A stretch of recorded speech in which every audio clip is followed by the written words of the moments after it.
বন্ধুরা, ঝর্ণা কিচেন আপনাদের সবাইকে স্বাগত।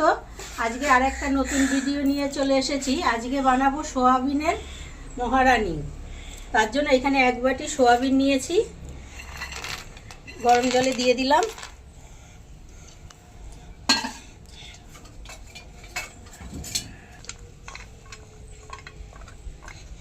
এবার সোয়াবিনটা ঢাকা দিয়ে রেখে দেবো 15 মিনিট। বানানোর জন্য আমার কি কি উপকরণ লাগবে একবার দেখে নিন।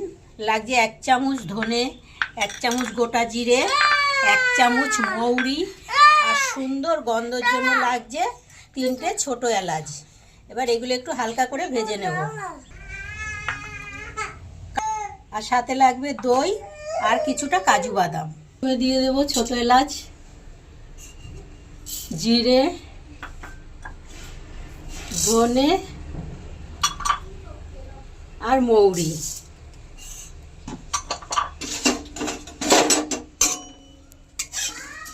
একটু হালকা করে ভেজে নেব। খেয়াল রাখবেন মশলা যাতে পুড়ে না যায়, পুড়ে গেলে কিন্তু তরকারির স্বাদ বেশি ভালো হবে না। 15 মিনিট ভিজিয়ে রেখেছিলাম। দেখুন বন্ধুরা, সয়াবিনগুলো ফুলে কত টোপা টোপা হয়েছে। এবার জল থেকে তুলে নেব। এবার এই দেখুন, এখানে গোলমরিচের গুঁড়া নিয়েছি। অল্প একটু গোলমরিচের গুঁড়া সোয়াবিনে দিয়ে দেব। এখানে 100 গ্রাম টক দই আছে, টক দইটাও দিয়ে দেব।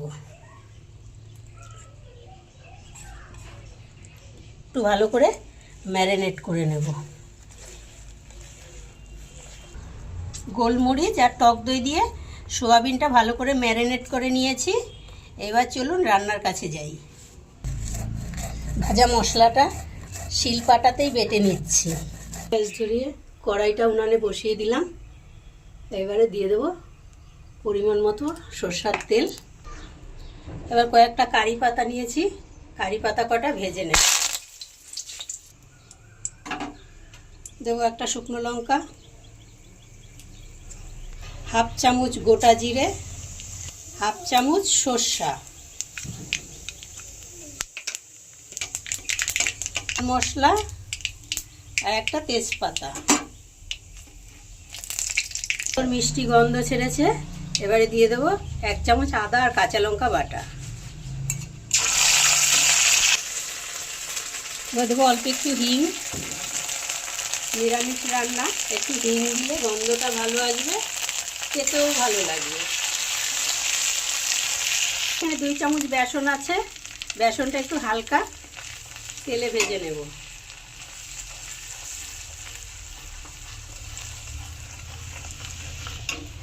এবার দিয়ে দেব বেটে রাখা টমেটো,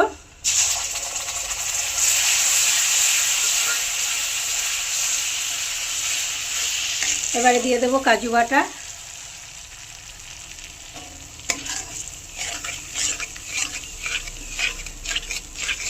এবার খুব ভালো করে মশলাটা কষাবো। দেবো স্বাদ মতো লবণ। খুব সুন্দরভাবে কষিয়ে নিয়েছি। দেখুন মশলা থেকে কত সুন্দর তেলটা উপর দিকে ভেসে উঠেছে। মশলা কষানো হয়ে গেছে।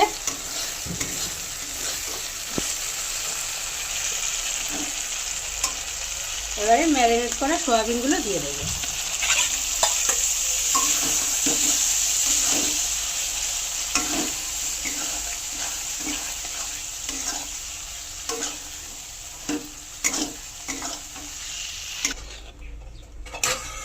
এবার এখানে কিছুটা মটরশুঁটি আছে, মটরশুঁটিটা দিয়ে দেব।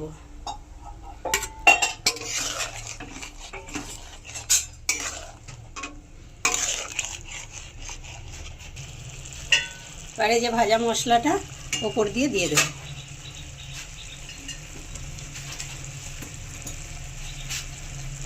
খুব সুন্দর একটা গন্ধ বেরিয়েছে আর দেখতেও খুব সুন্দর লাগছে কালারটা।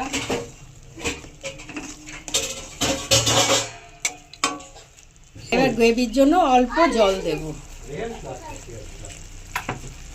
ঢাকা দিয়ে 10 মিনিট রান্না করে নেব। 2টো দিলাম কাঁচা লঙ্কা।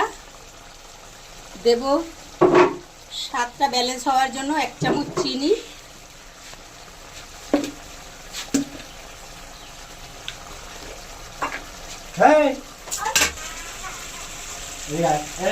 আর দেবো 1 চামচ ঘি।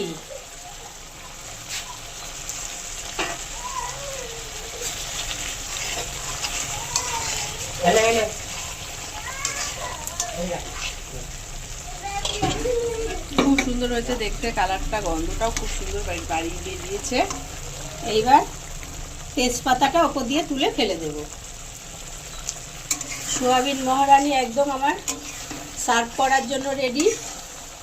ভাত, পোলাও, ফ্রাইড রাইস, লুচি যে কোনো কিছুর সাথে পরিবেশন করতে পারবেন। এবারে নামিয়ে নেব। রুটি, পরোটা।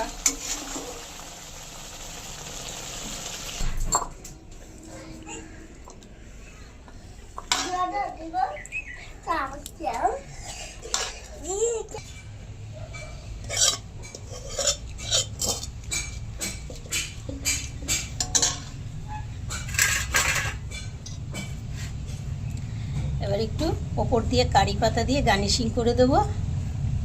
ভাজা কারি পাতা এটা, আপনারা ভাববেন না আবার এটা কাঁচা কারি পাতা, এটা ভাজা কারি পাতা ওপর দিয়ে দিয়ে গার্নিশিং করে দিলাম।